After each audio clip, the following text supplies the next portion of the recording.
सोलापुरात पूरपरिस्थिती कायम आहे। सोलापुरातील माढा मोहोळ तालुक्यामध्ये अतिवृष्टीमुळे सर्वत्र पूरपरिस्थिती आहे। शेतीही पाण्याखाली गेली आहे। गावाच्या गावं ही पाण्याखाली गेली आहेत। सीना नदीला पूर आलाय। या पुराचा मोठा फटका हा सोलापूर जिल्ह्याला बसलाय।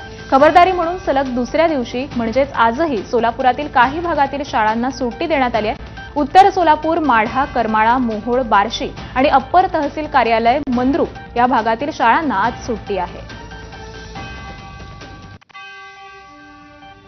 सोलापूर जिल्ह्यातील मोहोळच्या अर्जुनसोंड गावातील पांढरे वस्तीतील अनेक घरही पाण्याखाली गेली आहेत। सीना नदीला आलेल्या महापुराची भयावह ड्रोन दृश्य या कॅमेऱ्यामध्ये चित्रित झालेत। मोहोळच्या अर्जुनसोंड गावातल्या पांढरे वस्तीतील अनेक घरही पाण्याखाली गेली आहेत। अनेक घरं, जनावरं अक्षरशः पाण्याखाली गेलेली आहेत। एबीपी माझाच्या प्रेक्षकांसाठी ड्रोन पायलट नागेश राशीनकर यांनी ही चित्रीकरण केलंय।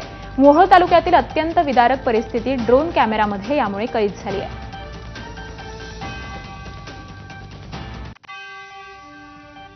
सोलापुरात मुसळधार पावसामुळे सीना नदीच्या पातळीत मोठ्या प्रमाणात वाढ झाली आहे। सीना नदीवरून जाणाऱ्या रेल्वे पुलापर्यंत पुराचं पाणी पोहोचलंय। त्यामुळे सुरक्षेच्या कारणास्तव या मार्गावरील सर्व रेल्वेंचा वेग हा प्रतितास 30 किलोमीटर करण्याच्या सूचना देण्यात आल्या आहेत। मुसळधार पाऊस आणि पुरामुळे रस्ते मार्गांवरती आता रेल्वे मार्गावरती देखील वाहतुकीवर प्रभावित झाली आहे।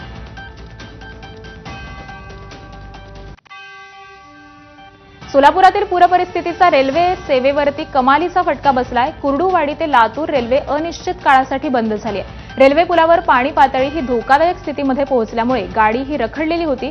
रात्री 3 वाजेपर्यंत रखडलेली रेल्वे पुन्हा सुरू झाली। तसंच सोलापूर मुंबई आणि मुंबई सोलापूर रेल्वे सेवेला देखील यामुळे फटका बसलाय। गाड्या 2 तास उशिरा धावतायत। लातूरमध्ये पुरामुळे कधीही रेल्वे सेवा ही बंद ठेवण्याची वेळ आलेली नव्हती।